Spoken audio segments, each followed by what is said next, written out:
Қаржылық сауат.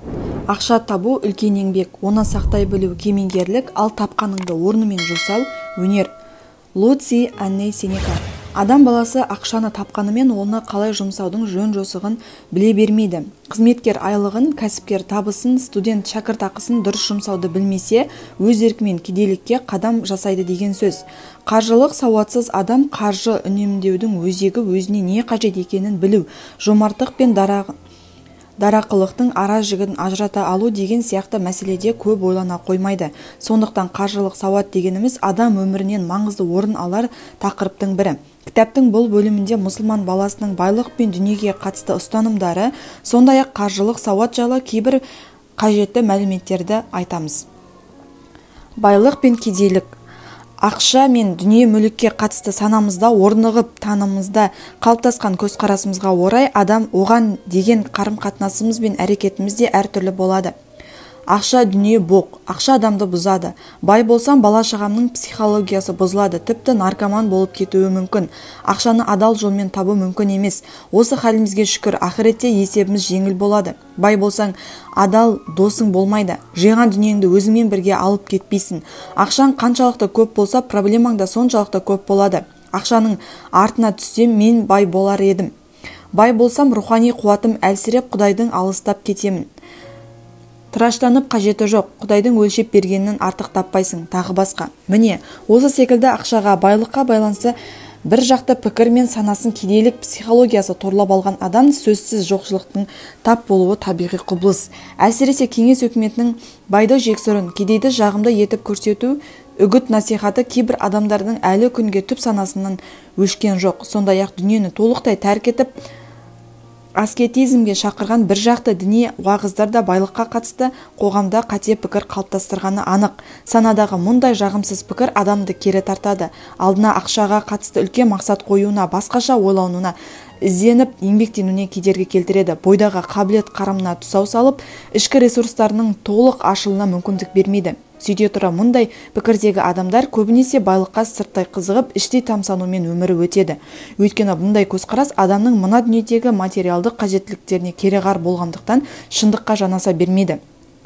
Адамның көбі қанағат, шүкір секілді құндылықтарды орынсыз қолданып, онымен өзінің жалқаулығын жабуға, білімсіздігін аяқтауға, ішкі мазасыздығын, тіпті қызығу мен қызығушылығын жұбатуға тырысады. Ал керісінше, мол ақша мына дүниеде үлкен мақсаттарды орындауға қажет. Балаларымыздың сапалы білім алуына сондай жағдай жасайсыз. Байлық арқылы мұқтаж жандарға көмектесу мүмкіндігіне ие боласыз. Дәулет жинап, оны Алла жолында жұмсау сауапты құлшылық түрі. Материалдық жағдайдың жақсы болса, шығармашылықпен алаңсыз айналысуға мүмкіндік бар. Көп ақша болса, ел кезіп жер көресіз, көкжиегіңіз кеңейеді, өзіңізге деген сеніміңіз артады. Ел ісіне араласасыз, тағы басқа. Осы секілді байлыққа қатысты санасында жағымды пікір қалыптасқан адамдардың арман мақсаты да асқақ болады. Сол мақсатына жету үшін көп еңбектеніп тер төгеді. Құранның 80-нен аса жерінде намаз құлшылығымен қатар зекет беруді бұйырған аяттар бар. Демек, намаз қандай ұлы ғибадат болса, зекет те сондай маңызды құлшылық. Ал зекет беру мүмкіншілігіне ие болу үшін кісі дәулетті болуға тиіс. Адам жан мен тәннен жаралған. Жанымыздың қажеттігін намаз, ораза секілді құлшылықтармен қанағаттандырамыз. Ал тәнімізше, өйткені тәніміздің де өзіндік қажеттілігі бар. Тән материалға тікелдей тәуелді болғандықтан, оның азығы материалды дүние болмақ. Ал адамның осы қажеттілігін өтебі, оны дұрыс әрі адал азықпен қамтамасыз етуі аса сауапты іс. Құранның көптеген аятында дүниесін игі жолында жұмсағандардың нәтижесін жайлы садақа берудің сауаптылығы турасында қайта-қайта айтылған. Мысалы, Бақара сүресінде мал мүлкін Алла жолында сарп еткендердің мысалы 7 бірдей масақ шығарған, әр масағында 100 дәні бар дәнек секілді. Алла қалаған пендесіне сауабын еселеп береді. Ал Алла өте кең, сондай жомарт.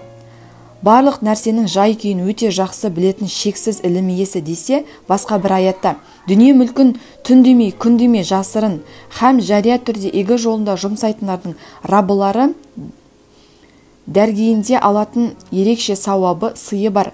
Олар үшін әсіресе ақыретте ешбір қорқыныш жоқ һәм олар онда әсте мұңаймайды делінген. Пайғамбарымыздың өзі берген қол алған қолдан хайырлы. Қуатты мұсылман әлсіз мұсылманнан әлде қайда қайырлы деу арқылы әрдайым берген қол болуға, қайырымды мұсылман деңгейіне көтерілуге шақырған. Сондай-ақ Алла елшісі саллаллаху алейхи уассалам көпірліктен әрі кедейліктен Аллаға сыйынамын деп дұға жасаған. Адам бол, мал тап. Абай Хакімнің адам бол, мал тап деген сөзінің мәні тереңде. Адамды қасиетке ие болмай тұрып, байлыққа иелік ету соншалық опа бермейді. Өйткені адам баласы өзінің жаратылғандағы миссиясын терең түсінбесе, ол іштегі эгосын уақытша қанағаттандыру үшін өмір сүреді. Яғни нәпсі қалауын тояттандыруға тырысады, өзгелерден үстем болу, басқалардың назарын өзіне аудару сияқты жалған көріністерге ұмтылғыш келеді. Жұртқа өзін мойындатсам дейді. Ең ірі байдың бірімін, тым мықтымын, тағы басқа жалған мақсат үшін күндіз түні тер төгеді. Мұндай кезде оның ішкі эгосы құдайына айналады. Сөйтіп, ол өзінің бар әрекетін ішіндегі эго құдайын қанағаттандыруға жұмсайды. Рухани тұрғыдан кемелдене алмаған жандардың қабілет қарымы жетілген сайын іштегі мені қоса семіріп, тәкаппарлығы қатар өсіп отырады.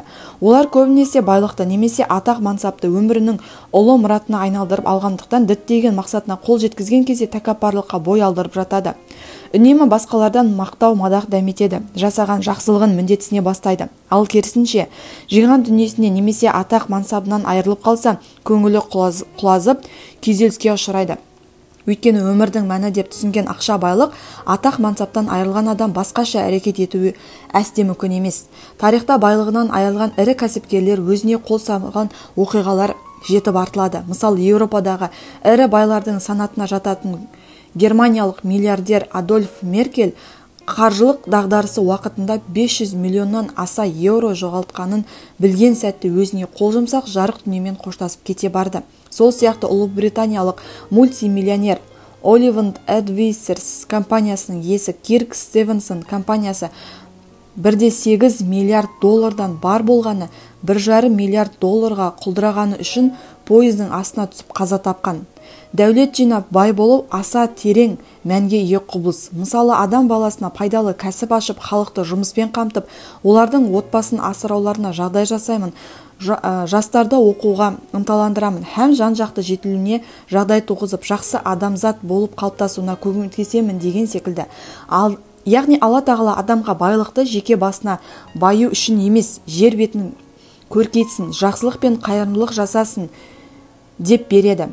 Егер осы үкімді орындасаңыз, Абай атамыз айтқандай, Алланың сүйікті құлы боласыз. Осы ұлы мақсат жолында жұмсаған дүниең, күш қайратың сарп еткен уақыттың бәрі сауапты іске айналып шыға келеді. Осындағы ұлы мақсат, биік мұратты толық түсінген жағдайда байлықтың мәні ашылады. Олай болмағанда тек нәпсі тояттандыру үшін ғана ат оздыртып дүние жинаған пасық байдың бірі боласыз. Әйтеке бидің батыр боп жауға найзаң тимесе, батырлықтан не пайда? Бай болып халқыңа пайдаң тимесе, байлығыңнан не пайда? Дегені осы екен. Шәкәрім Құдайбердіұлы малды жан мен ар үшін жию керектігін алға тартады. Мақтан үшін мал жима, жан үшін жи. Қазаққа көз түзбестің қамы үшін жи. Арың сатпа, терің сат, адалды ізде, ғибадат пен адалдық ар үшін жи. Демек, байлыққа қол жеткізу адамның мына дүниедегі негізгі миссиясы бола алмайды. Байлық бар болғаны ұлы мақсат, биік мұратқа жетудің құралы ғана. Мысалы, атақты имам әрі бай саудагер Әбу Ханифаға өзінің сауда керуені жолда тоналып, дүние мүлкі түгелдей жоғалды деген хабар жеткен кезде, ол сәл ойланып тұрып, Аллаға шүкір дейді. Кейін ол кісіге керуеніңіз аман есен, басы бүтін, манағы хабар жақсақ болды деген сүйінші жеткен сәтте де сәл кідіріп, Аллаға шүкір деп үн қатады. Мұны байқағып отырғандар, керуеніңіз жоғалғанда да, қайта табылды деген хабар естіген кезде де Аллаға шүкір дедіңіз, мұның мәнісі неде? Деп сұрайды. Әбу Ханифа болса, екі жағдайда да жүрегімді тыңдадым. Жоғалды деп қайғырмады, табылды деп шаттанбады. Соған шүкір еттім деген екен. Осы оқиғаны естіп сүйсінген бір ақын бұлай деп толғапты. Мақсатым ұзақ, алдымда теңіз, күтпейме ұзап талпынбай жүрсеңіз, мәжбүрмін оған теңізбен өтем, дайын ба, кәне, бүтін кемеңіз.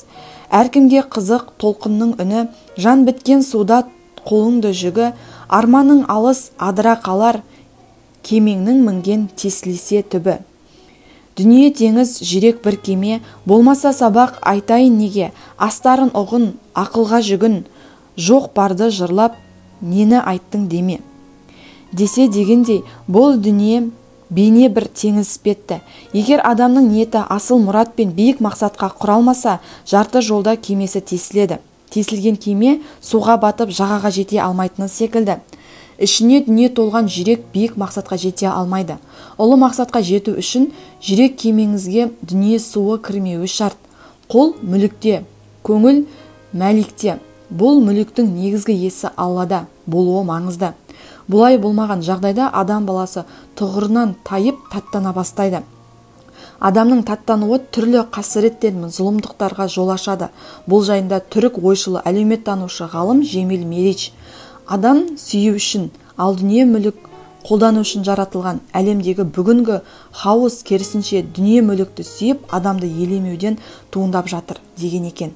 Олай болса, өмірдегі мақсатымыз, армандаған жетістіктеріміз ұлы мұрат пен биік мақсат арасында қарастырылса ғана биік аңсарға жетеміз. Сонда сен адами қарызыңды өтейсің, Алланың сүйікті құлы боласың. Олай болса, қадірлі оқырман, байлық сені емес, сен байлықтан басқар. Дүние саған қызмет етсін. Еңбекпен тапқан нан тәтті. Еңбек қылмай тапқан мал дәулет болмас, қардың суы секілді тез суалар. Абай. Еңбексіз құр арман мен бос қиял жетістікке жеткізе алмайтыны айтпаса да түсінікті. Өкініштісі, бүгінгі таңда көп адам аз еңбектеніп көп пайдаға кенелу деген психологияны дертке шалдыққан. Көрінбеген нәрсені аламын деп айырылама қолындағы бар малынан деп мәшһүр Жүсіп ескерткендей, түрлі қаржылық пирамида мен лотерея ойындарына ақшасын судай шашып жүргендері жетерлік. Көрінбейтініңді қуалап құмар ойынға ұтылып жатқандар қаншама. Бұл құбылысты рухани ауру деуге болады, немесе санадағы кедейлік. Бұдан құтылмай еш нәрсе оңалмайды. Құранда әр адам өз еңбегінің қарымын ғана алады делінген. Құдай өзі береді, ризық Алладан дейтін сөздермен жалқаулығымыз бен жатып ішер масылдығымызды жаба тоқуға болмайды. Еңбексіз келген ақша адал жолға жұмсалмайды. Еңбексіз мал табуға құмарлық кедейліктің жолы. Абай өзінің аш қарын жұбанама, майлы аш жемей атты өлеңінде: еңбек жоқ, харекет жоқ, қазақ кедей, тамақ аңдып қайтеді тентіремей деп сынай келе, жалға жүр, жат жерге кет, мал тауып кел, малың болса сыйламай тұра алмас ед. Қаруыңның барында қайрат қылмай, қаңғып өткен өмірдің бәрі де жел. Деу арқылы ұрпақты ешбір жұмысты арланбай жасауға, тіпті жалға жүруге, қажет болса бөтен елге, басқа жерге барып ақша табуға шақырады. Сол сияқты шәкәрім қажы: ерінбесең еңбекке, дәулет дайын, жаратқан жоқ жатсын деп бір құдайың, ойласан деп ой берді көруге көз, аяқ берді тапсын деп басқан сайын, үйде отырып салғанмен сары уайым, тілегенің тұра сама саған дайын, жүріп тұрып ойланып істеп көрсең, харекеттің білесің сонда жайын. Жатып ішкен жантыныш салғырт салақ, оған арам харекет ой ойламақ. Іздемеген кісіге қайдан келсін таза киім, жылы орын, тәтті тамақ деп елді масылдықтан жирендіріп еңбек етуге, малды мақтан үшін емес, билік мұрат үшін жинауға насихаттайды. Адам еңбегімен сыйлы, маңдай терімен абыройлы, ал жатып ішер масылдың өзіне де, өзгеге де, Құдайға да сүйкімі жоқ. Фэн шуйдің үкімі. Фэн шуй даосизм наным сеніміне тиесілі мистикалық сенім жүйесі. Фэн сөзі жел, шуй сөзі су деген мағынаны білдіреді. Даосизм құрамында діни философиялық элементтері бар Қытайдың дәстүрлі ілімі. Фэн шуйдің біреудің ілім деп жатады. Бұл ілімге жатпайды. Ол ци энергиясының адам өміріне жағымды әсерін іздеу негізінде пайда болған мистикалық сенім жүйесі. Ци Қытай философиясындағы ғаламды толтырып тұрған энергия немесе табиғи күш. Фэн шуй теориясын құрастырған Ян И есімді кісі. Ол жақсы үй тұрғызу үшін немесе жақсы шаруашылық ашу үшін айдаһардың демі қажет деген. Сөйтіп айдаһардың демі бар деген білген жерлерге жақсы жаман деп өзінше болжам жасаған. Фэн шуйге әлемдегі ғылыми қозғалыстар жалған ілім деген баға берген. Мәселен, фэн шуй жайында ақпаратты алғаш болып Еуропаға апарған Эрнст Айтель бір сөзінде фэншуй соқыр сенім жүйесі. Ол адамдарға байлық пен жақсылық әкелу үшін қабірді қай жерден қазған дұрыс, үйді қай жерге салу керек деген секілді негізсіз болжамдарды үйретеді дейді. Ғалымдар фэншуйдің әу баста өлілерге қатысты әдет-ғұрым негізінде пайда болғандығын айтады. Біздің заманымызға дейінгі 9 ғасырда ежелгі Қытайда өлілерді жерлейтін ортақ қабір салу ғұрпы болды. Қайтыс болған кісіні жақындары қалаған жерге және өзі қалғандай көме алатын. Осы жерден фэншуй сенімі ортаға шығады. Жақындары қайтыс болған адамды өздері жақсы және өліге ыңғайлы деп білген жерге көметін. Осылайша бұл бірте-бірте соқыр сенімге айналып кеткен. Ежелгі Қытайдан бастау алған бұл соқыр сенім біздің дәуірімізге 11-12 ғасырда үйдің құрылысы мен үй ішіндегі жиһаздарды орналастыру ісіне ауысты. Сондықтан қазіргі таңда пәтер ішін бөліктерге бөліп, қытайлық сувенирлерге көкшіл айдаһар, құрбақа айдаһар, 3 аяқты құрбақа тағы басқа толтыруды ілімге балап, оның тарихын 6000 жылдық деп жүрген адамдарға сенудің ешбір негізі жоқ. Жалған сенім бола тұра адамдардың фэншуйге сенуінің астарында сенде бәрі жақсы, мына сувенирді қойсаң үйіңе ақшаң легі ағылады. Айнаны бұлай қой, есік мына жақтан ашылатын болсын, мұның бәрі сен үшін жақсы энергия әкеледі деп оңай олжамен тез баюды уәде ету жатыр. Оңай пайдадан үміт еткен адам оның дұрыс немесе бұрыстығына және қаншалықты ақылға қонымды екендігіне мән беріп жатпайды. Сөйтіп өмірін қалайша мистикалық жалған сенім принципіне негіздеп жібергенін байқамайда қалады. Шариғи және ғылыми негізі жоқ жалған мистикалық сенімдерге иланып, өмірді соған негіздеу үлкен адасушылық және күнә. Сондықтан жалған сенім мәселесінде абай болған жөн. Әсілінде мұсылмандық сенім бойынша ризық несібені беретін Алла. Адамнан талап етілген нәрсе болса, жақсы ниетпен қажырлы еңбек, біреудің қолымен жасалған бақа шая немесе айдаһар мүсіндерді ақша шақырады деп сену сау ақылға сыймайтын дүние. Байлық пен ақша тартатын асыл зат адамның шынайы ниеті мен еңбегі.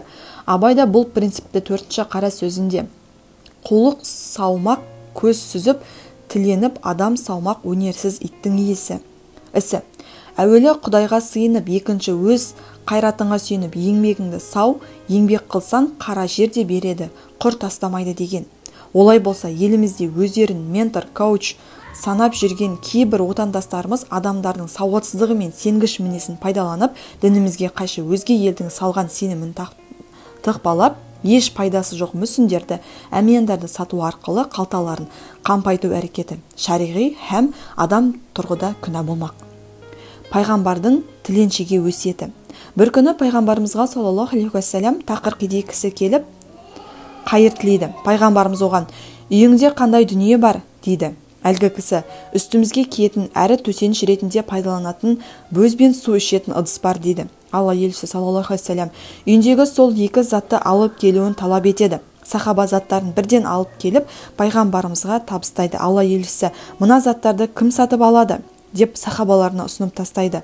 Бұл кісі тұрып: мен 1 дирхамға сатып аламын дейді пайғамбарымыз. Кім көбірек ақшаға сатып алады деп тағы да 2-3 рет сұрайды. Мен 2 дирхамға аламын деп ниет білдіреді басқа бір сахаба. Заттар ол кісіге сатылады. Алла елшісі 2 дирхамды кедей кісіге беріп, 1 дирхамына отбасыңа азық ал, ай екіншісіне базарға барып балта сатып әкел дейді. Базардан балта сатып әкелген адамға пайғамбарымыз: енді орманға барып отын жауып, соны сат. 15 күн бойы мен сені мына арадан көрмейтін болайын дейді.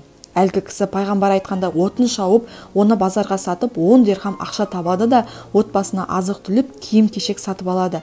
Мұны көрген Алла елшісі: міне, бұлай жасауын қиямет күні қайыршылық салдарынан жүзің қара дақ болып келуінен әлде қайда қайырлы дейді.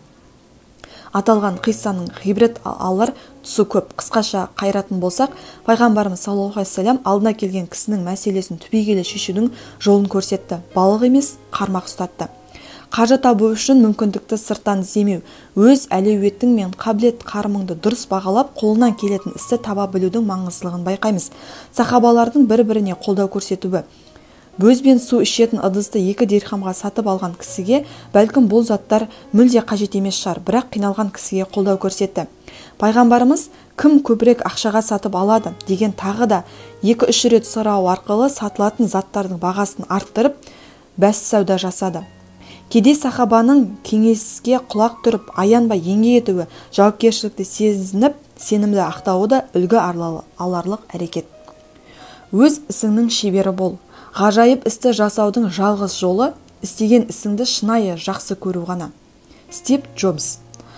Ғалым ғылымында, кәсіпкер кәсібінде, құрылысшы құрылысында, дәрігер емдеуде, мұғалім сабақ үйретуде, қысқасы әркім өз саласында жілігін шағып, майын ішкен хас шебер болуы ләзім. Бір адам әр салада шебер болмауы мүмкін.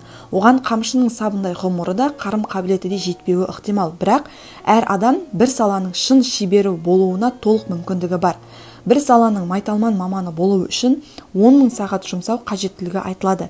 Әр саланың басын бір шалғаннан бір істің мықты маманы болған әлде қайда артық. Алла елшісі бір хадисінде: Алла тағала сендердің араларында істі кемеліне жеткізіп сапалы істейтіндерді жақсы көреді деген. Абай айтпақшы, адамның көңілі шын мейірленсе, білім ғылымның өзі де адамға мейірленіп тезірек қолға түседі. Белгілі бір істің хас шебері болу үшін әуелі ол істі шын сүюің керек. Таңдаған салаң қолыңнан ең жақсы келетін ісің болуы қажет. Сонда жасаған жұмысыңнан ләззат аласың. Адам өзі сүйетін, қолынан жақсы келетін, халыққа пайдалы іспен айналысса да жақсы нәтижеге қол жеткізеді. Кез келген істі махаббатпен нұрланады. Шын сүйіспеншілікпен туған дүние ғана сұлу һәм құнды болмақ. Шеберлік ұдайы біліміңді жетілдіруді, қажырлы еңбекті, ұзақ уақыт табандылықты талап етеді. Әсіресе қазіргі заманда барлық сала өте жылдам өзгеруде. Әр салада күн санап жаңа дүниелер пайда болуда. Келешегі білгенің бүгінге жарамайды. Сондықтан кәсібилігіңді дамытуға тоқтаусыз инвестиция құйып жетілдіріп отыруың міндетті. Тоқтаған су борсиды. Толғалық дамуыңа һәм кәсібилігіңді жетілдіруге күнделікті уақыт бөл. Шеберлігіңді арттыру үшін қай жерде, нендей елде, қандай курс болса соны үйренуге талпын. Өкініштісі, бізде көптеген мамандық иелері университетте алған біліммен шектеліп қалған. Кейбір кісілер кәсіп бастай сала бірден баюды көздеп, түскен қаржыны өз кәсібін дамытып өркендеуге қимай жатады. Соңында бәсекеге шыдас бермей дағдарысқа ұшырайды. Бұл сапалы іс істеуге құндылығының бойға сіңбеуінен туындайды. Бірінші орынға ақшаны емес, елге сапалы қызмет ұсынуды қойғанда бәрі басқаша болады. Мейрамхана аштыңыз ба? Әуелі ақшаны емес, халыққа ең сапалы, пайдалы тағам беруді ниеттеніңіз. Кез келген сала солай. Құранда: «Уа Мұхаммед, мұсылмандарға былай деп айт: харекет қылыңдар, істеріңді Алла да, оның елшісі де, мүміндер де көреді» дейді. Демек, әр ісімізді Алланың, пайғамбардың, халықтың назарында ұсынатын деңгейде сапалы атқаруға тырысуымыз қажет. Ол үшін істеген ісіңнен бірінші кезекте қалтаңа түсетін ақшаны емес, көпшілікке пайдалы болуды көздесең, жұмысың нәтижелі һәм сапалы болады. Халықтың разылығын, халықтың алғысын аласың, ал ризашылық бар жерде мол береке мен биік нәтиже болары сөзсіз. Еңбек адамнан, ризық Алладан. Әуелі Құдайға сыйынып, екінші өз қайратыңа сүйеніп, еңбегіңді сау, еңбек қылсаң қара жерде береді, құр тастамайды. Абай. Алла тағала мына дүниеде әр нәрсені себеп салдар заңдылықтарына байлаған. Жақсы өнім алу үшін тыңайған жер жырту, дұрыс тұқым таңдау, оны уақытылы егу, дәрісін шашып, тыңайтқыш құю, арам шөптен залалсыздандыру, үнемі суару секілді барлық шарттарды дұрыс орындауға тиіссің. Одан кейін нәтижесін Аллаға тапсырып шынайы тәуекел ет. Еңбек еттім, енді сөзсіз бай боламын деген ұғым жоқ. Егер барлық еңбек еткен адам міндетті түрде байитын болса, кәсібіңді дағдарысқа ұшырап, қарызға батқан кәсіпкерлер болмас еді. Адам қанша еңбек етсе де ризығының мөлшерін, берекесін Алла береді. Құранда бұл жайлы: расында Раббың қалағанына ризық несібені молынан береді, қалағанына аз әрі өлшеп береді. Ол құлдарының жағдайынан толық хабардар, олардың жай күйін анық көруде делінген. Құранда осындай мағыналы бірнеше аят бар. Алла тағаланың Раззақ деген есім сипаты осыны меңзейді. Сондықтан ризыққа байланысты формуланы дұрыс қою керек. Еңбектенесің, байлыққа жетесің, барлық шарттарды орындайсың, бірақ Алла тағала кімге, қашан және қай мөлшерде қалай беретіні өзі біледі. Адам баласы Алланың құзыретіндегі ризық беру, нәсіп ету ісін бақылауына алып, уысында ұстауға ұмтылғанда уайым, қайғы, стресс басталады. Жетістікке жеткен кәсіпкерлермен сөйлескенде олар өздерінің қажырлы еңбегінің жолында жоспарда жоқ мүмкіншіліктер мен сәтті түскен кездесулер нәтижесінде кәсіпкерлің өрге домалап мол дәулетке қол жеткізгендіктерін айтады. Мысалы, белгілі кәсіпкер Сырымбек Тау алғашында елімізге Жапониядан көлік әкеліп сатумен айналысады. Бірде оған Гонконгтан 2 автобус көлігін әкеліп беруге тапсырыс түседі. Кәсіпкер дереу Қытайға барып, тапсырыс бойынша 2 автобусты сатып алады. Қайтарда көліктің салоны бос қайтпас үшін оған қандай да бір затты тиеп ала келу идеясы туады. Сөйтіп автобус орындықтарын шешіп, оны орындарға бос орынға жиыстырып, ойлана келе балаларға арналған киімдер мен ойыншықтар сатып алады. Бірақ 2 автобуста бос орын әлі жеткілікті еді.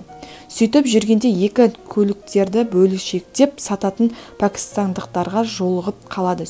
Нәтижесінде ешкімге қажеті жоқ, үйіліп тұрған ескі көліктердің доңғалақтарын автобусға тиеп алып жолға шығады. Елге жеткен соң қызық болғанда әкелген автобустан емес, керісінше ескі доңғалақтардан сатудан көбірек пайда табады. Сырымбек Тау осылайша кездейсоқ жаңа кәсіптің жолын табады. Кейін табанды еңбектің арқасында көлік доңғалақтарын шығаратын Қытайдың Трингл және жапониялық Йокохама компанияларын Қазақстандағы дистрибьюторларына қол жеткізеді. Осылайша Сырымбек бауырымыз кездейсоқ ұшырасқан кәсіптік бағытының арқасында ірі бизнесменге айналады. Демек, табанды еңбек бізден, ал сәттілік пен несібе, береке мен ризық Алладан. Дінге бет бұрған кейбір кісілер керісінше, Алла өзі береді, ризық Алладан деп өздерінің жалқаулығын дінмен жабыстыруға тырысады. Бұл үлкен қателік. Құранда намаз өтеген соң жер бетіне тараңдар және Алланың шексіз шарапатынан ризық несібелеріңді іздеңдер. Бұған қоса Алланы көп еске алыңдар, сонда мақсат мұратарыңа жетесіңдер делінген. Бұл аятта мұсылман баласының еңбек пен ризыққа қатысты формасы деуге болады. Құлшылығыңды орындаған соң жаһан кезіп, ризық іздеп еңбек етуді бұйырады. Аяттың соңында Алланы көп еске алыңдар сөзінен істің нәтижесін Аллаға тапсыру қажеттілігін, дұға тілегінің керектігін нұсқайды. Ешкімнің ақысын жеме, адал еңбекпен мал іздемек ол арлы адамның ісі. Абай.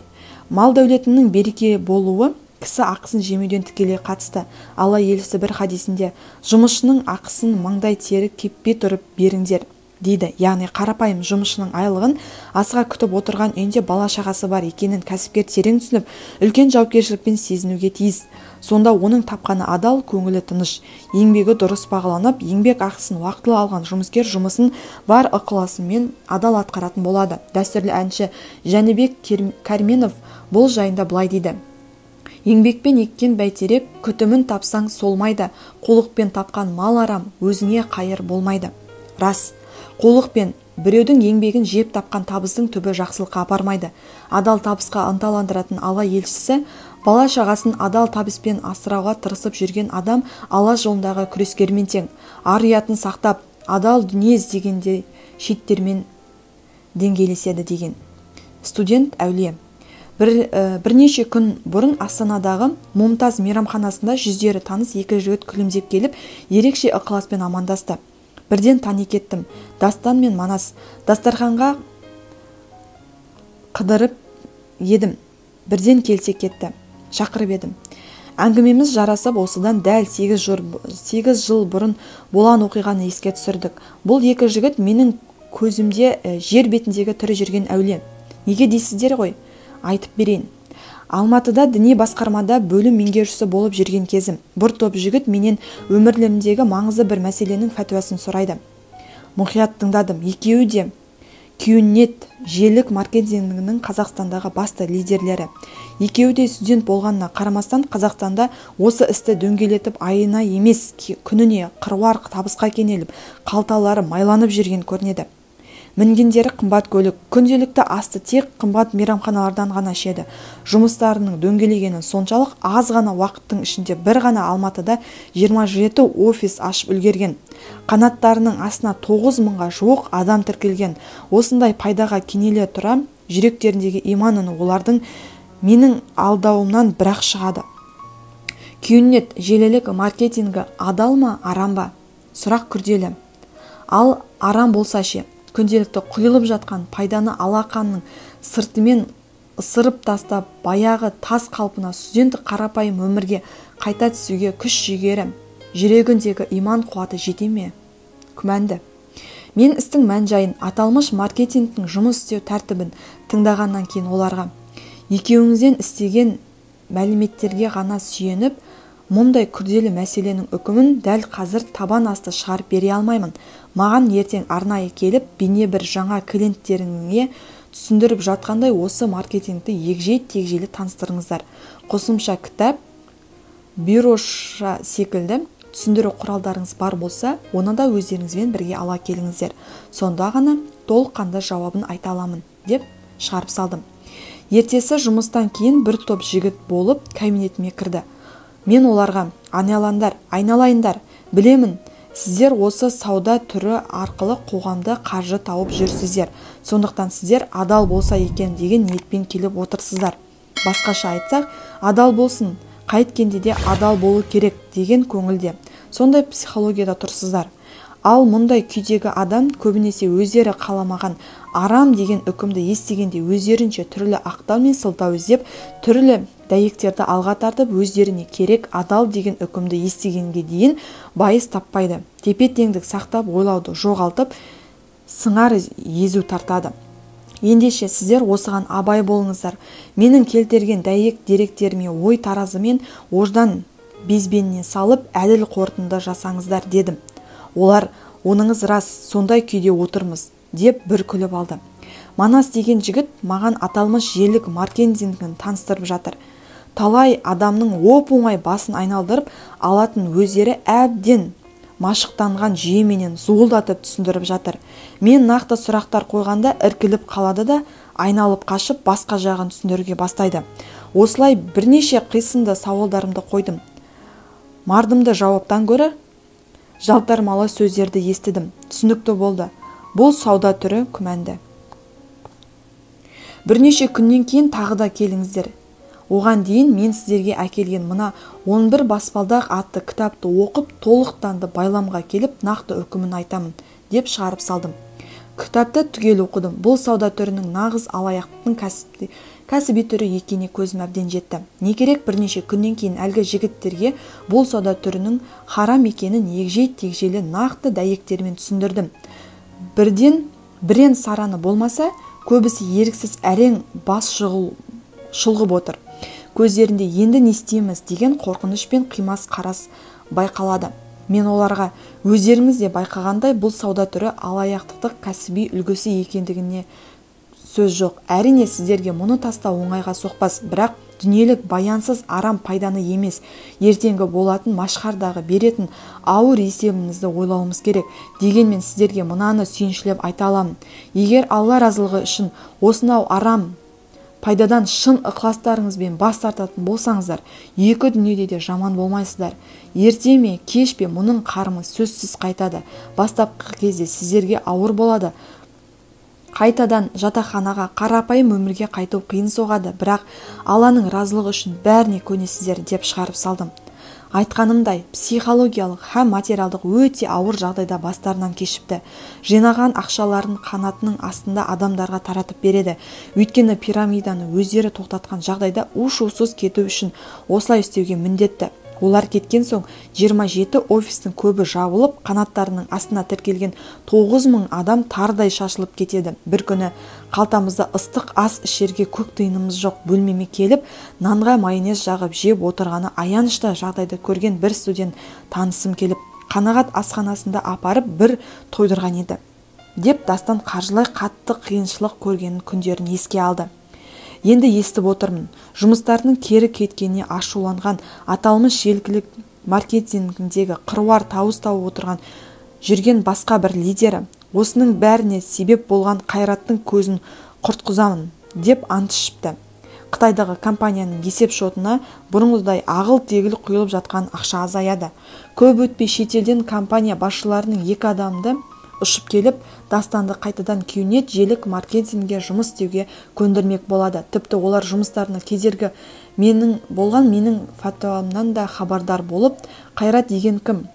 Керек болса басқа үлкен дін ғалымдарынан фәтуа аламыз деген де көрінеді. Әртүрлі көз қызартарлық қымбат дүниелер ұсынады, бірақ дастан бауырымыз жоқ деп үзілі кесілді бас тартады. Міне ерлік, міне имандылық. бір күнде тап-тақыр кедейге айналатынын білсе де, ондағы иман қуаты 5 күндік дүниедегі харам табысты емес, тура жолды ақыреттік сауапты таңдатты. Міне иманның сиқырлы күші. Міне тірі әулие. Оқуын бітірген соң Дастан 1-2 жыл әскери мекемеде қызметкер атқарады. Ал қазір бірнеше қалада жұмыс істейтін табысты дәми ресторандар желісінің иесі. Үнемдеу құндылығы. Өсек, өтірік, мақтаншақ, еріншек, бекер, малшашпақ, 5 дұшпанын білсеңіз. Абай. Қажы үнемдей білу адам өміріндегі аса маңызды рөл атқаратын харекет. Адам үнемдеу құндылығын үйрену арқылы межелі мақсатына оңай жетеді. Үнемдеу ұғымына адамның бойындағы қажыр қайраты мен сабыр тағаты секілді дүниелерде кіреді. Мәселен, бойдағы сабыр қуатын үнемдемей болмашы нәрселерге сарқып берген кісі қажет сәтте байсалдылық таныта алмайды. Өйткен іске өлердей өкініп немесе болашағы қатты уайымдаған кісінің дәл қазіргі шақтағы қажыр қайраты, сабыр қуаты жетпей қалады. Адам бойындағы күш қуатын үнемдемей ұсақ түйек істерге төгіп тастаса, маңызды жұмысқа келгенде күш жігері жетпей әлсіздік танытады. Қаражатта солай. Үнемдеуді өмірлік қағида етіп алған кісінің табысы берекелі болады. Бірақ үнемдеуді сараңдықпен, жомарттықпен, ысырапшылдықпен шатастыруға болмайды. Орынсыз жерде үндемеу сараңдық, ал жөнсіз шашып төгу жомарттық емес, ысырап. Үнемдеуге байланысты қазақтан мынадай жақсы сөз қалған. Тарта-тарта жесең тай қалар, қоя-қоя жесең қой қалар, қоймай жесең не қалар, қолыңдағысын үнемдеп қолданатын кісі Алла берген нығметтердің қадірін түсініп, шүкіршілік жасап жатыр деген сөз. Шүкіршілік тек қана Алла бергеніңе шүкір деп айтумен бітпейді. Шүкіршілік қолдағыны үнемдеп, әрі керек жеріне жұмсаумен жүзеге асады. Мұндай шүкірдің сыйы еселенеді. Алла тағала аятта: егер шүкір етсеңдер, нығметтеріңді арттырамын дейді. Қаражаттың бір бөлігін жинай берумен байып кетпеуің мүмкін, бірақ дәл керек кезде жеке қорың болады. Қысылтаяң шақта ешкімге алақан жаймайсың. Бұл жайында пайғамбарымыз бір хадисінде үнемшіл кісі ешкімге қол жайып мұқтаж болмайды деген. Сондықтан әркім өзінің шынайы қажеттілігін анықтап алуы керек. Өзіне не керек екенін анықтай алмаған адам әрдайым ысырапқа бір табан жақын жүреді. Мәселен, қымбат мейрамханаға бару үшін қарыздану керек пе? Әлбетте жоқ. Болмашы ләззат үшін қарызға кірудің қажеті жоқ. Бір мәрте ләззат алды, ләззаттың әсері кетті. Ендігі жерде бір ай бойы күйзеліске түсіп, қарызын жаба алмай жүргеннің несі жақсы? Сол сияқты жарты қойдың етіне кететін ақшаны бір отырғанда шашып тастап, жарты ай бойы етсіз отырудың қандай мәні бар? Хәкім Абай ебін тауып дүние жинауға, әрі оны жұмсауға, ысырапқа салынбауға шақырады. Ол өзінің «Қуынбаңдар жастыққа» атты өлеңінде: алдалдан тапқан тиынды салда сақта қапшыққа, қолыңдағынды қорғап бақ, мал арзан деп аптықпа, сыпайы жүрде шаруа ойла, доңғайланып аптықпа дейді. Адалдықтан тапқан ақшаны адалмен жұмсап талап етеді. Доңғайланып алды артынға аңдамай ақшасын шашқан адамның шаруасы ешқашан оңалмайды. Қолдағы барды әрдайым ойын-сауыққа, пайдасыз жиындар мен керексіз нәрселерге шашу ысырап. Ысырап берекенің қас жауы. Біле жүріңіз, ысыраптың кесірінен әлемде жыл сайын 1,3 миллиард тонна тағам қалдық болып қалады екен. Босқа кеткен немесе жоғалған тағам шамамен 1 триллион ақш долларына тең. Тағам қалдығының 4-тен 1 бөлігі әлемде аштықтан зардап шегіп жатқан 795 миллион адамды тамақтандыруға жеткілікті. Бай елдерде тағам қалдықтарынан 222 миллион тонна, Сахараның оңтүстігіндегі барлық Африка мемлекеті өндіретін тамақ көлеміне 230 миллион тонна пара-пар. Бір Еуропаның тағам қалдықтары 200 миллион 3 адамды тамақтандыра алады екен. Тағам қалдықтарына жаһандық климаттың өзгеруін жеделдететін 3,3 миллиард тонна көмірқышқыл газын шығарады. Әлемде өндірілетін барлық тағамның 1/3 бөлігі қалдық болып қалады. Әлемде таза судың 25% қолданылмайтын тағамдарды суғаруға пайдаланылады. Минимализм. Өзін-өзі өзгешелікпен артық көрсетпек адамдықтың нұрын гүлін бұзады. Абай. Минимализм қазіргі трендке айналған өмір сүру философиясы. Минимализм, яғни үнемшіл ғұмыр сүру, ең әуелі санада қалыптасуға тиіс. Қазіргі қоғамдық проблемасы аса қажет емес заттарды, құралдарды, киім-кешекті, азық-түлікті өмірлік зәрулік деңгейдегі қажеттілікке айналдырып алуында жатыр. Өткен жолы бір танымсым дүкен кассасының жанында тұрып адамдардың не сатып алып жатқанына әдейі мән беріп, сонда байқағаным, алынған заттардың көбі онсыз да өмір сүруге болатын аса қажетті жоқ кәкір-шүкір бірдеңелер екен деп еді.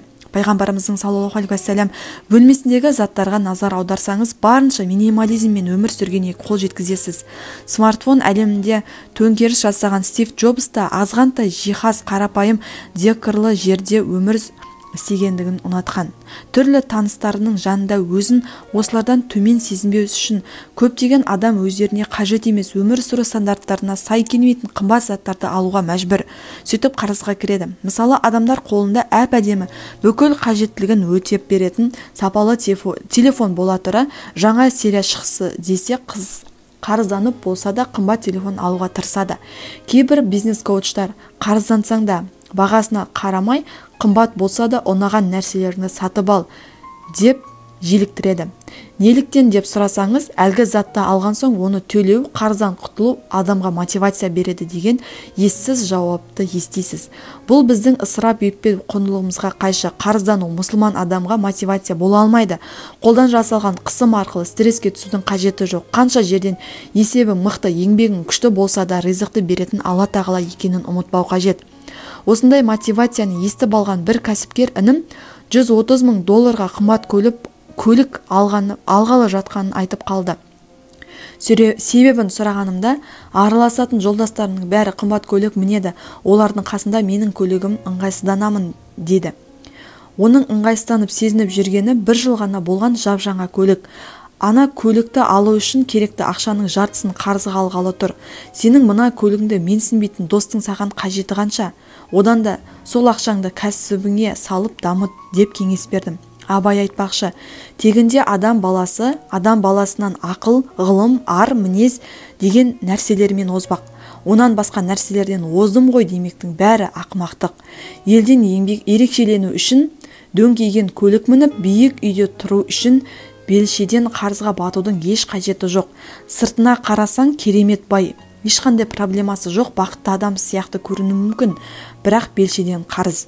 Өмір сүру стандарты мен тапқан табысы бір-біріне сәйкес келмейді. Біреуден ерекшеленіп көрініп қалуға тырысудың өзі санадағы дерт. Өз өміріңді емес, өзгенің өмірін сүру. Ал шынымен қажет болса үнемшілікке бармай қалағаныңды алу керек, бірақ жұрт көрсін, ел айтсын деп емес. Осындайда шәкәрім данышпанның мына бір сөзі еріксіз ойға оралады. Қайтер еді жігіттер тым қымбатты кимесек, мақтан үшін борышты үсті-үстіне кимесек, қаладағы байлардың ыңғайына белесек. Аяғыңды қайтеміз банкрот болып күйресек, орта кисек ұрсама, біз ешкімге тимесек. Мұнша неге қимарсың, түбі пайда емеске. Күміс тұрман тағынып, мен қалай деп егеске. Қарызданып күн сайын шаруа кетті келмеске. Шәкәрімнің айтуынша ысыраптың түбінде мақтан көйлек жатыр, байлардың ыңғайына белеу тұр.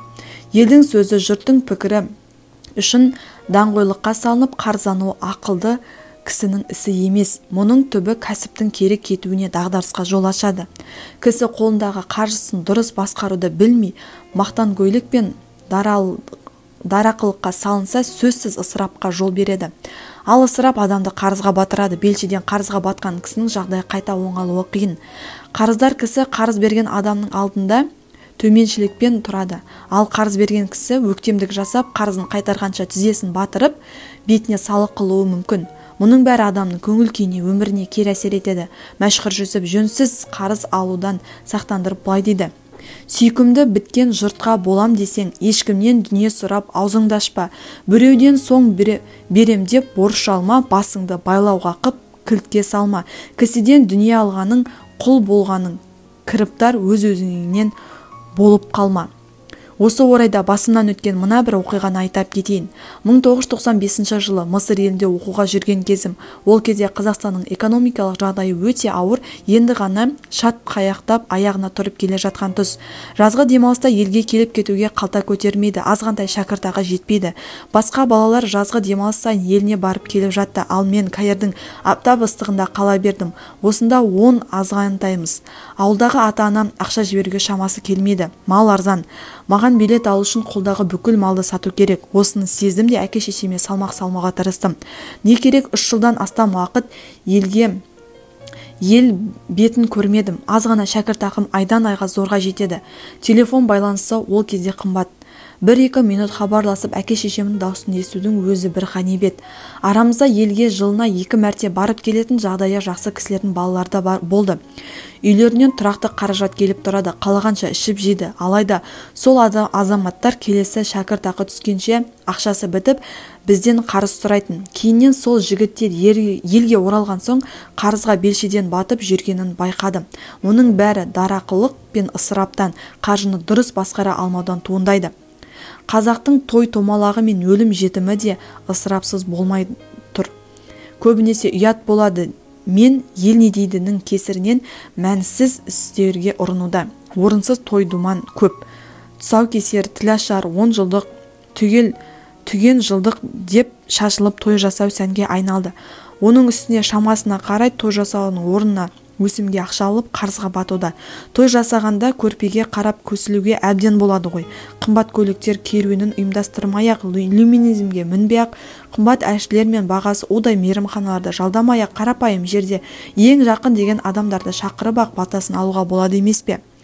Не нәрсе болсын елден тым ерекшеленбей, орта жолда ұстанған дұрыс. Бұл жайлы Шәкәрім қажы. Сыртын түзеп кейбіреулер ала сұрды, киімі не мақтанған баласынды. Ат болсын, киім болсын, мінез болсын, құба түгел істі қыл жарасымды. Құба төбел дегенді ұқсаң керек, орынсызды істеме болсаң зерек.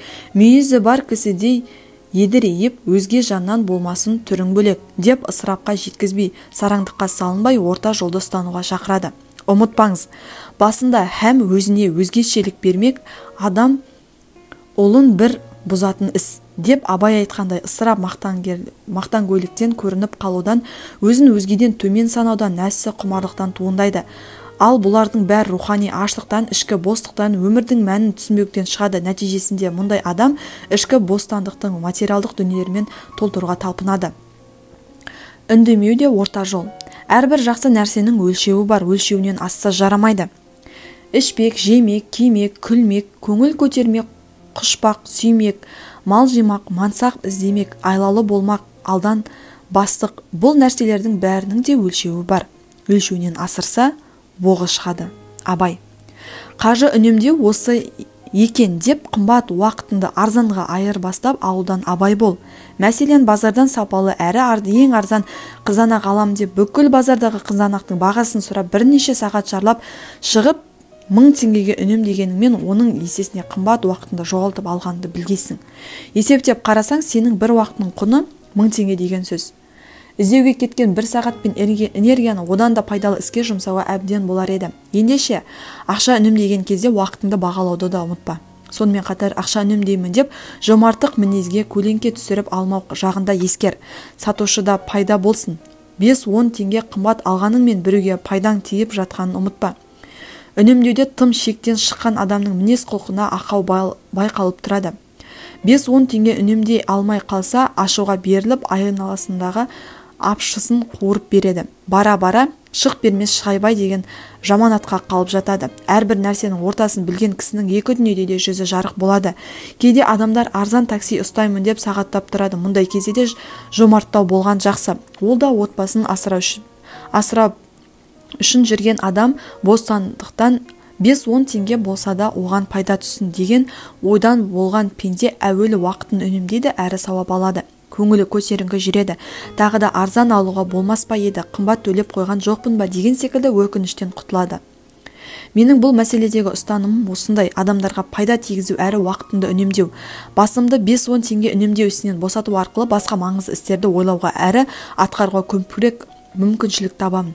Бұл тұрғыда сана кедейлігінен сақтану керек. Санасы кедей адам күллі дүниені қолына ұстаса да өзін баймын деп есептемейді. Үнемдеудің негізгі мақсат басқаларға алақан жаймау. Табысын оңды-солды шашып, керексіз жерге жұмсаған адам нағыз қажеттілік туған кезде қарызданып, қауғаланып берекесін қашаранақ. Малың алдын алудың жолы табысының бір бөлігін ай сайын жинап отыру. Қордағы ақшаны жоқ деп есептеу. Қажеттіліктерді көрпеңе қарай көсіліп, қолдағы қалған қаржыңа қарай реттеген дұрыс. Осылай жасағанда белгілі бір уақыттан кейін қорда артық ақша пайда болады, ақша тиыннан жиналады деген осы. Бірақ қаржылық сауатқа қатысты жазылған кейбір кітаптарда тапқан табысының 10%-ын депозитке жинау арқылы баюға болатындығын айтылады. Алайда бұл тәсілде белгілі бір мөлшерде өсім бар болғандықтан ислам қаржы талаптарына қайшы екенін білгеніміз жөн. Екіншіден, өсімнен келетін пайдаңды бір жылда инфляция жеп қояды. Сондай-ақ өсіп келе жатқан баланың жан-жақты жетілуіне, түрлі спорт үйірмесіне, қосымша сабақтарға қатысып, білімі мен өнерін жетілдіруге ақша үнемдеу үлкен қателік. Себебі балаған инвестиция жас кезінде салынуы керек. Бала өсіп кеткеннен кейін жиналған ақшаның түкке де пайдасы жоқ. Білімсіз, өнерсіз, ұрпақсыз мына заманда өз орнын табуы екіталай. Абайдың «Құдайдан қорық, пендеден ұял. Балаң бала болсын десең, оқыт малаяма» дегені бекер емес. Айлықтан ақша жинап кәсіп бастаймын деу көп қиялдың бірі. Әсіресе аса көп мөлшерде айлық болсын, онда әңгіме басқа. Бірақ шайлықтан әрең жететін айлықтан үнемдеп қаржы жинап кәсіп бастаймын дегеннен гөрі біліміңді жетілдіруге өзіңе аянбай инвестиция салған әлде қайда нәтижелі. Кәсіп бастау үшін әр қашан бұрын білім мен тәжірибе керек. Егер заманауи сауданы меңгерген тәжірибелі мықты маман болсаң, кез келген қалталы азаматқа барып өз идеяңды айтып жоба ұсына аласың. Серіктесіп бизнес жасауға әбден болады. Жеке кәсібіңді бастамас бұрын ірі компанияларда жұмыс істеп тәжірибе жинап алғанның пайдасы зор. Кәсіптің қыр-сырын меңгеріп тәжірибе жинау үшін қаржылай тәуекелге түспейсің. Біліміңді, білікті, еңбекқор маманды кез келген компания дұрыс бағалайды. Жегендей болдым.